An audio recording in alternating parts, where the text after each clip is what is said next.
Welcome to New Thought Deep Dive. Each week, we dive into a refresher on New Thought spiritual ideas that leave you thinking. Everything about this podcast, from the intro to the script and the presenters, is generated by AI. For more information, please visit newthoughtnexus.net. Welcome to the Deep Dive. Today, we're actually looking at the source materials for the fourth and final week of our series that accompanies the class. Right, the Seeking Beyond class, metaphysical perspectives on death, the afterlife, and reincarnation. Yeah, exactly. And our mission today is really to focus heavily on that last part, the texts that talk about reincarnation, the cycle of becoming. Which is such a huge topic. It is. And we really want to completely demystify the concept for you today, because if you're new to this material, this specific topic is often, shrouded in this heavy mystical fog. Oh, absolutely. It gets very esoteric very fast. Right. So we're going to clear that away and just present it the way the texts actually do, which is as a very practical, almost comforting framework for your soul's evolution. They actually call it the gospel of the second chance, which I love. I love that too. And to understand why that reframing is so vital, you kind of have to consider how most of us naturally view our time here on Earth. Like a one-shot deal. Yes. Imagine showing up for the most complex, high-stakes exam of your entire life. You sit down at the desk, the paper's right in front of you, and the proctor leans in and whispers, "You have exactly 1 hour." No pressure. Right. And if you don't get every single question perfectly right, you aren't just going to fail. You're going to be permanently expelled from the school. Forever. No retakes, no second chances. Wow. I mean, that paints a picture of an educational system that is basically designed for failure. It sounds terrifying. It's an environment of pure anxiety, where learning is impossible because terror just takes over. Exactly. Yet for centuries, that is the exact framework so many people have used to view the human experience. Yeah. A one-time pass-or-fail test with eternal, irreversible consequences. Which is wild when you think about it. And over the past 3 weeks, we've really been dismantling that fear-based structure step by step. We have. We started by looking at heaven and hell, not as distant geographic locations you get sent to, but as states of mind, states of awareness that you actively cultivate right now, in the present moment. Yeah, and we also reframed the whole concept of death. Instead of a terrifying final endpoint, the sources describe it as merely a transition. Right, just stepping out of a suit. Yeah, shedding a worn-out coat of skin, I think the text says. And then last week, we explored the afterlife as this necessary restorative resting season, where the soul processes its experiences. Which is such a gentle way to look at it. It really is. So if we accept those premises that death is just a doorway, and the afterlife is a period of rest and reflection, we naturally arrive at the question of what happens when that rest period concludes. Right, because you can't rest forever. Exactly. And this brings us to the foundational definition of reincarnation in these metaphysical texts. So how do they define it? They define it as the process where the soul, after its subjective resting season, builds a new physical body to basically continue its education in the material world. Okay, to really grasp the mechanics of how a soul builds a new body, we kind of need to break down the actual structure of human existence, at least how it's outlined in the material. Yes, let's do that, because it can get a little dense. Right, so the texts rely on this concept called the Trinity of Being. They basically divide our existence into spirit, soul, and body. Spirit, soul, body. Okay. And keeping the functions of these three distinct it's critical to understanding how reincarnation works logically. Let's try to make that really tangible for somebody who's hearing it for the first time. Yeah. So the spirit is described as the eternal I am presence, right? That divine spark. It's the ultimate core of who you are. The texts say it is ageless, birthless, deathless. It doesn't learn. Right, because it's already whole. It doesn't need to grow. It simply is. Exactly. But then you have the soul, which functions very differently. How so? Well, the soul is your individual consciousness. It acts as the gatherer of experiences. It's the storehouse of your memory. Ah, okay. So it's the part doing the actual work. Right. The soul is the part of you that is in a constant state of becoming. It's the student. The student. I like that. Yeah. It processes information, holds your desires, records your habits, and it just evolves over time. Okay. So we have spirit, which is eternal, soul, which is the student, and finally we have the body. Right. The physical form. And the texts are very clear that the body is simply an effect. It's just a temporary garment, a vehicle. Like a spacesuit, almost. Yeah. Or the text use a deep-sea diver analogy, which I think is great. If you think of a diver, the spirit is the life force and the will of the person inside the suit. Makes sense. And the soul is their conscious mind, looking out the little window, gathering data about the ocean floor. Gathering all that experience. Exactly. And the body is the heavy, pressurized diving suit itself. You have to have it. You do. The suit is absolutely necessary to interact with the extreme environment of the ocean floor. But when the suit eventually wears out or cracks, the diver inside doesn't cease to exist. No, the diver just steps out of the suit. Right, they just step out. That analogy captures the mechanics perfectly, I think. Because when the physical body is laid aside during the transition of death, the spirit and the soul remain completely intact. They don't die. Not at all. They withdraw from the physical plane and enter that subjective resting season we talked about, basically just to assimilate all the data the diver gathered down there. But the soul's education isn't finished just because one physical suit stopped working, right? No, far from it. I mean, the subjective realm is great for reflection, but it lacks the density required to test new theories. Okay, so going back to that school analogy we started with, if you get sent to a really complex school, you don't master physics, literature, and art in a single afternoon. Impossible. You need time. Right. And if you fail a math test on your first day, having to go back to the classroom the next morning isn't a punishment for failing. Right. It's just a functional necessity of the learning process. Exactly. You return because the curriculum is vast, and you simply have more classes to take. And in this case, the material world is the classroom. The sources actually refer to the physical world as a laboratory of resistance. A laboratory of resistance. I love that phrase. It's a vital concept because in the same way a bodybuilder can't build muscle without lifting heavy weights. Without gravity fighting them. Right, against the resistance of gravity. The soul cannot fully realize its divine nature without pushing against the limitations, the friction, and just the dense challenges of the material plane. Because in the afterlife, the subjective realm is fluid. Right. Very fluid. Thoughts become reality instantly. But the physical world forces the soul to slow down. Yeah, to put its spiritual theories into actual practice and face the concrete consequences of its choices over time. Right. So if the physical realm is our laboratory of resistance and we are returning here to continue our education, we have to look at the mechanics of that return. How we actually get back. Exactly. How does the soul get back here? Because it's easy to imagine, a cosmic principle sitting behind a desk, looking at our metaphysical transcript. Judging us. Yeah, judging us and assigning us to our next classroom.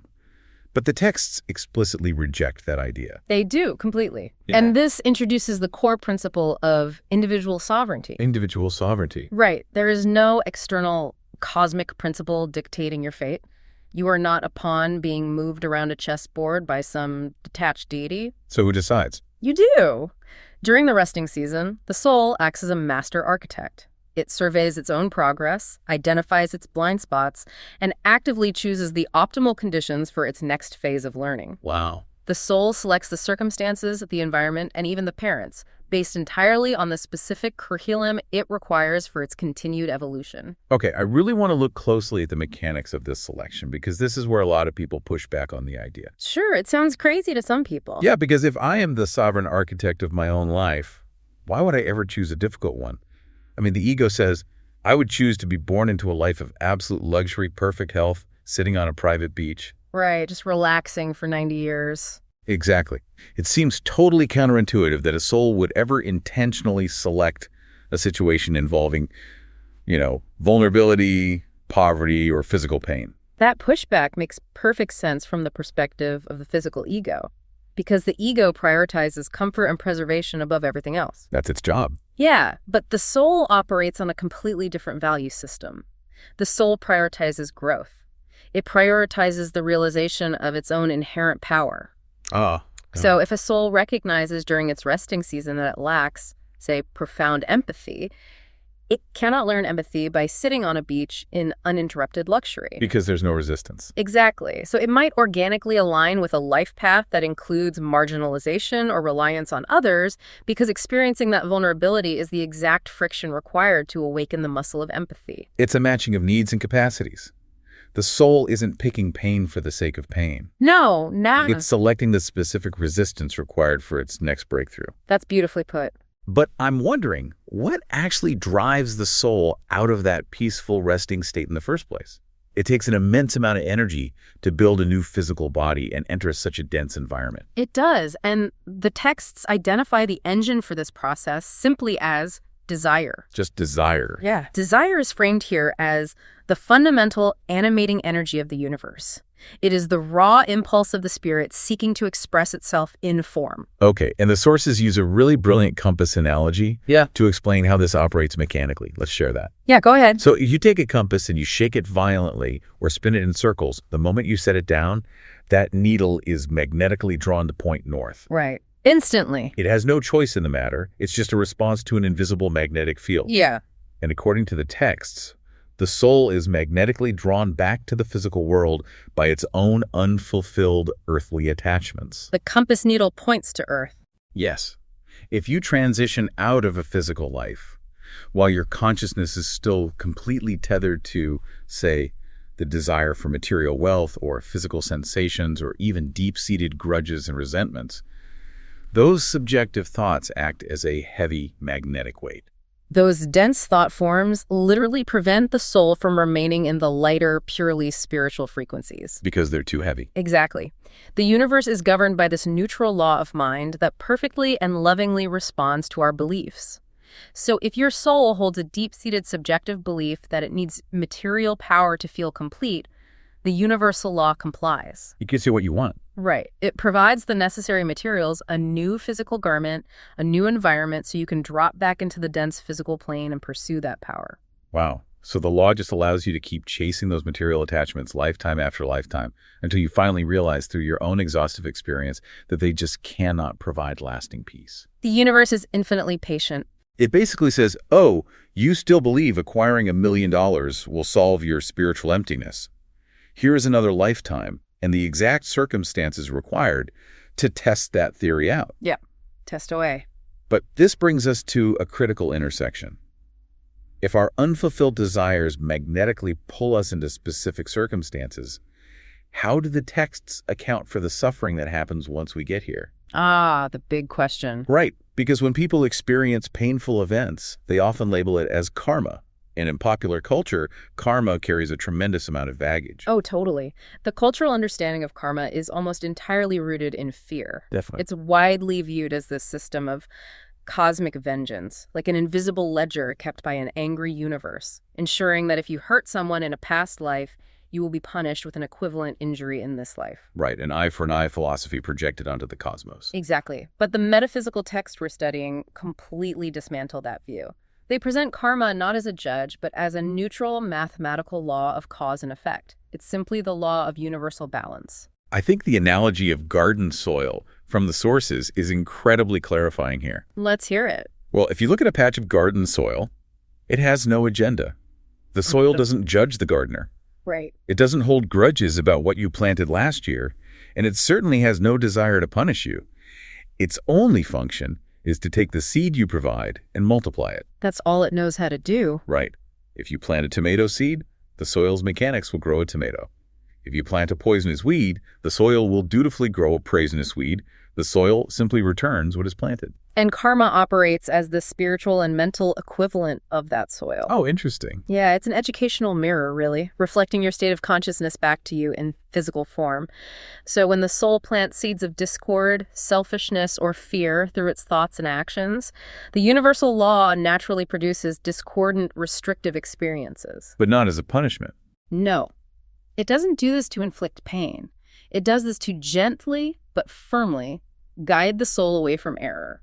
It forces the soul to experience the exact physical results of its own internal consciousness. That reframing offers a massive shift in how we process hardship. The takeaway is that we are never punished for our mistakes by some external authority. We are punished by our mistakes through natural law. Consider the mechanism of touching a hot stove. Okay. The painful burn you receive is not a punishment handed down by the stove because it's angry with you. Right. The stove doesn't hate you. No, the burn is just a natural, immediate consequence of stepping out of alignment with the physical laws of heat. And the pain is highly educational. It teaches a child not to touch the metal again. Oh, I see. Karma functions the exact same way on a spiritual level. It teaches the soul how to use its creative power constructively rather than destructively. Realizing that karma is a mental law of cause and effect and not a physical ledger of debts completely flips the script. It changes everything. It means you aren't doomed to suffer because of something you did 3 lifetimes ago. If karma is just the soil returning the seeds you planted, you have the immediate authority to change the crop. You can literally pull up the weeds. Yes. Pull up the weeds of resentment and begin planting new seeds of kindness, forgiveness, and abundance today. You aren't paying off a debt, you're just changing your agricultural strategy. The empowering nature of this philosophy cannot be overstated. You are only bound by your past for as long as you continue to hold on to those same states of consciousness in your mind. So let it go, basically. Exactly. The ancient texts often say that the law binds the ignorant, but it frees the wise.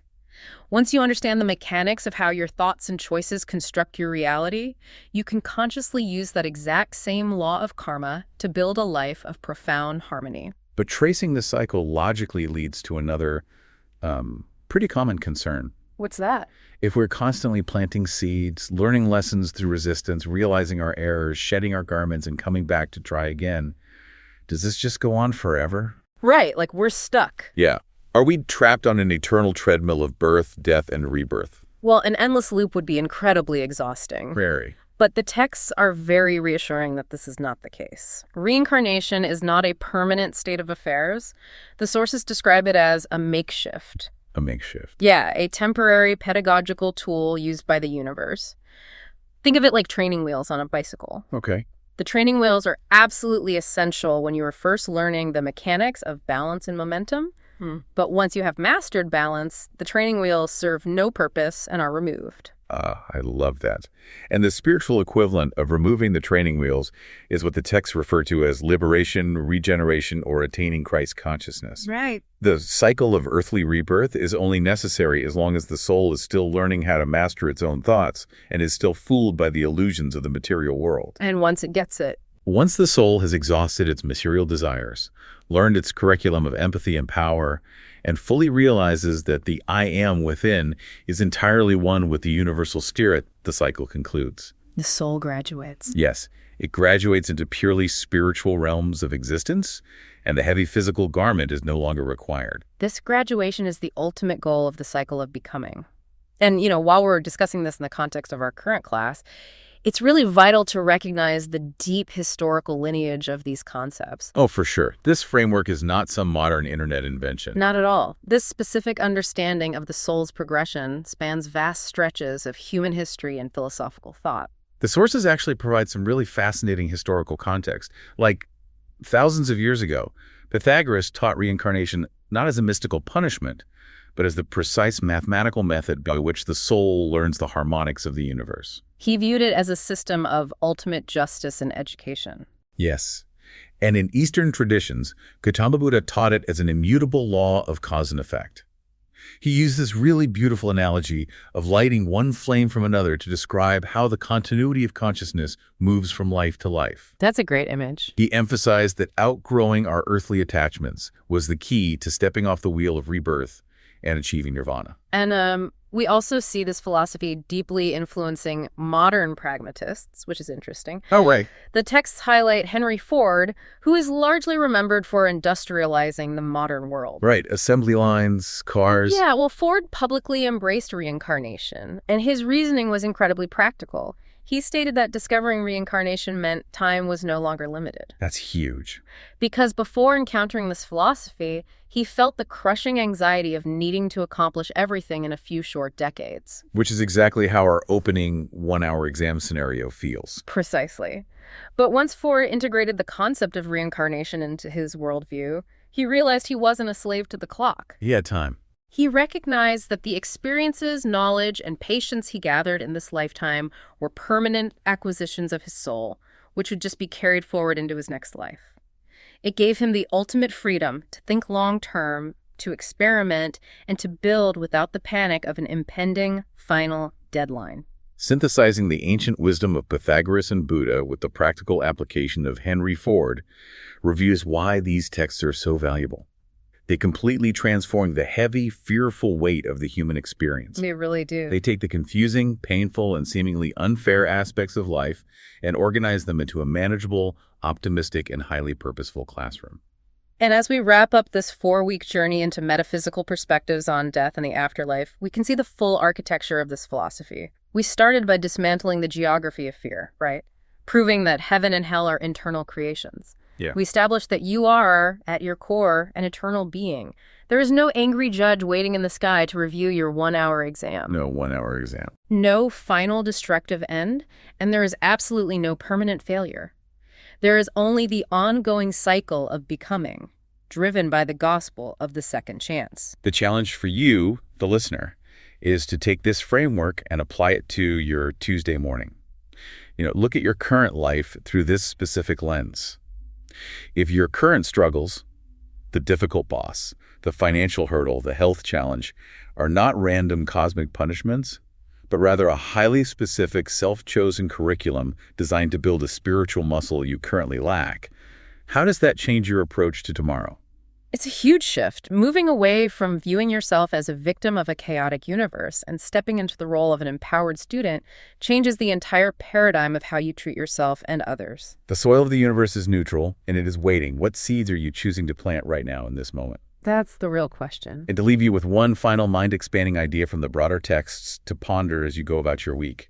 A very common stumbling block for students of this material is memory. Right, the amnesia. We often wonder, if we have lived hundreds of times, why can't we remember our past lives? It feels like a design flaw in the system. But consider the alternative mechanics. What if forgetting is not a flaw, but a profound mechanism of divine mercy? Divine mercy. Yeah, because if you retain the conscious memory of every single past sorrow, every bitter betrayal, every terrible mistake you ever made, and the conflicting identities of 100 former lifetimes, your mind would be completely paralyzed by the sheer weight of that data. You wouldn't be able to function. Exactly. You would be utterly unable to focus on the fresh, clean slate of the life you are living right now. So perhaps the universal law wipes the conscious chalkboard clean between lives, not to erase who you are, but to give you the ultimate psychological freedom to rewrite your story today, entirely unburdened by the ghosts of your past. You aren't sitting in a terrifying pass or fail exam. Yeah. You are standing in an endless open book laboratory, and you have all the time in the universe to get it right.